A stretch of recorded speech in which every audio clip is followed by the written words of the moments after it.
Voilà. Tous les revenus qui sont générés à l'extérieur ne sont pas taxés aux Philippines. Vous pouvez ne payer que 8% d'impôts. On va vous donner la petite astuce.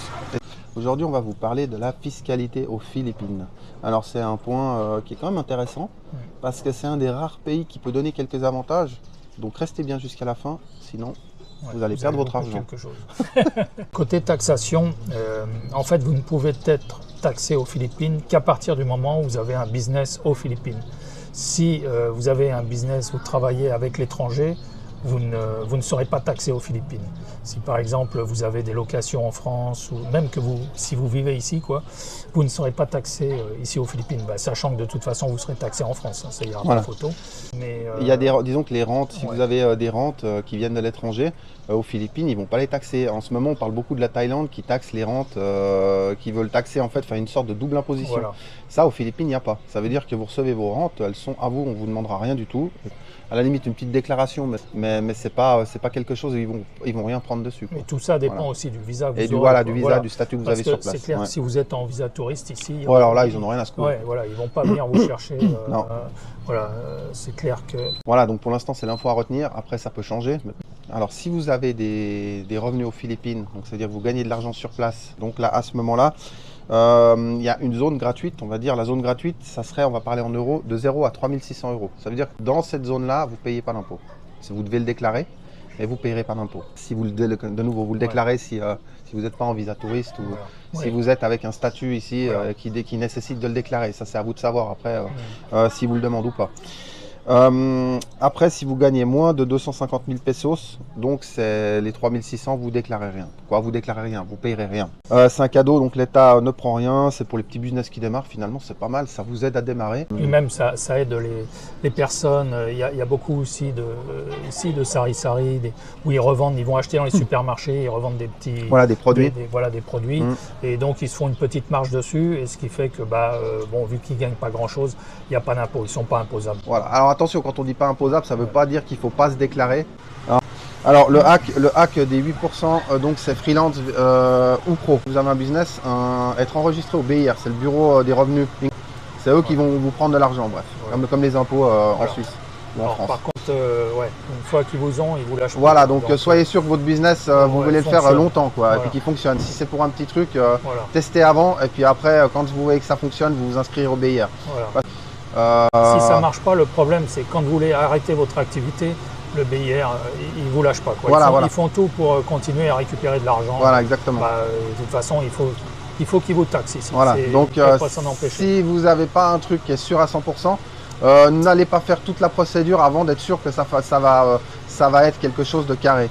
Voilà, bon ça c'est à savoir parce que après vous êtes quand même à l'étranger, les administrations ne fonctionnent pas aussi bien que qu'en France, qu'en France ou ailleurs.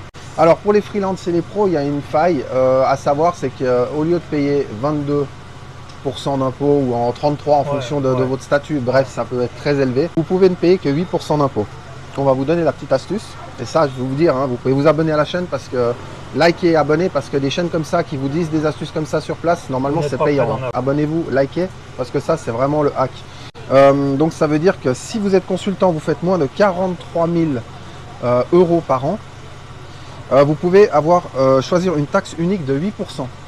Donc ça sera sur le brut, donc pas de TVA, pas de tranche complexe, vous gagnez 20 000 euros et vous donnez 1600 euros, donc ça c'est imbattable.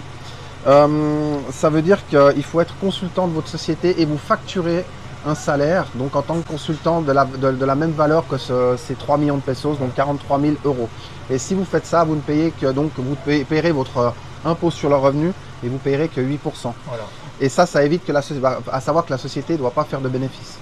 Si vous faites des bénéfices avec la société, vous paierez plus. Voilà, vous payerez plus. Vous paierez les 33% ou 20-22%, ça dépend sur le bénéfice. À la limite, faites faire un minimum de gains à la société, comme ça vous déduisez les charges des impôts. Augmentez les salaires. Voilà. Si vous faites trop, embauchez quelqu'un d'autre ou mettez quelqu'un d'autre dans la société. Faites des frais, des frais, l'électricité, du loyer, de l'essence, bref, tout ce que vous pouvez mettre. Comme ça, vous arrivez à zéro avec la société et après, vous pouvez payer les 8% seulement avec votre déclaration individuelle. Alors, en fonction de votre activité, vous pouvez nous contacter et on pourra vous donner des astuces supplémentaires, parce qu'il existe des barèmes pour payer encore moins d'impôts, donc n'hésitez pas à nous contacter. Voilà. Et tout cela légalement. Hein. Voilà, via notre site internet. Ouais, palmshorizon.com. Voilà. Je le rappelle. Ouais, que j'écrirai d'ailleurs. Alors, petite chose à savoir, c'est que tant que vous êtes en dessous de ce barème et que vous restez à 8%, vous n'avez pas la TVA. À savoir que si vous allez dépasser ce barème, vous allez vous prendre 12% de TVA. Donc tous vos prix vont devoir être adaptés par rapport à ça. Ça veut dire que quelque chose que vous vendez aujourd'hui à un certain prix, vous avez une marge, vous devrez mettre 12% de plus si vous voulez garder la même marge. Donc au-dessus de ce barème-là, il n'y a pas le choix. Vous serez assujetti à la TVA et puis donc ça sera, on parle des 43 000 euros annuels, donc ça fait à peu près 3 millions de pesos. Vous serez assujetti à la TVA et vos prix augmenteront de 12%, en tout cas si vous les augmentez. Voilà. Il faut savoir qu'il faudra la payer. Voilà. Bon, c'est déjà pas mal, hein. Ici, avec ça vous vivez déjà très bien. Hein. Voilà, déjà là, si vous pouvez, si vous voyez qu'il n'y a pas, votre business n'a pas de possibilité de gagner beaucoup plus rapidement, honnêtement, essayez de rester sous ce seuil. Ouais, sous ce seuil, voilà. Concernant alors, voilà, les taxes foncières, alors moi je vais vous donner un petit exemple par rapport à ma maison. Hein. Au début, on ne payait que pour le terrain, donc on payait 700 pesos par an de taxes foncières. Depuis qu'on a déclaré la maison, on est monté à 15 000 pesos par an. Hein, 15 000, ça fait quoi Ça doit faire 250 euros, quelque chose comme ça. Ouais, à peu près 250. Ouais, de taxes. Vous ferez la conversion au fait, sur le site. Voilà, ils vous envoient quelqu'un de la mairie qui vient estimer votre bien, quoi, et suite à ça, ils vous donneront un taux, je ne sais pas voilà, comment ils calculent ça, bref, ils vous donnent un prix à payer chaque année quoi, de taxes foncières. Et ça inclut bien sûr les poubelles qui passent de temps en temps, et bien sûr l'électricité de la ville, les lampadaires, les choses comme ça. Toute l'infrastructure qui n'existe pas. Oui, en grande partie. Voilà. En fait, c'est beaucoup ça. Aux Philippines, on paye beaucoup, mais on ne sait pas franchement. Bon, on paye beaucoup. La taxe, c'est pas aussi cher qu'en France. Hein. Mais honnêtement, ça serait heureusement parce qu'il ça suit pas. Donc là, faut pas rêver. Faut dire ce qu'il en est. Vous payez des taxes, mais vous pouvez regarder les infrastructures en dehors de votre maison. Il n'y a rien qui est au niveau. Non, il n'y a pas grand chose. Voilà. Donc ça, c'est vraiment le problème. Sauf si vous êtes vraiment en centre-ville. Ouais, ou alors dans un coin riche. Ouais, voilà. Ouais. Là, il y a ce qu'il faut. Mais bon. N'oubliez pas de vous abonner parce que c'est important pour nous. Et puis de liker et puis de mettre un boost si vous pouvez. Ça nous arrange. Et notre Tipeee, si vous avez envie. Que je rappelle, voilà.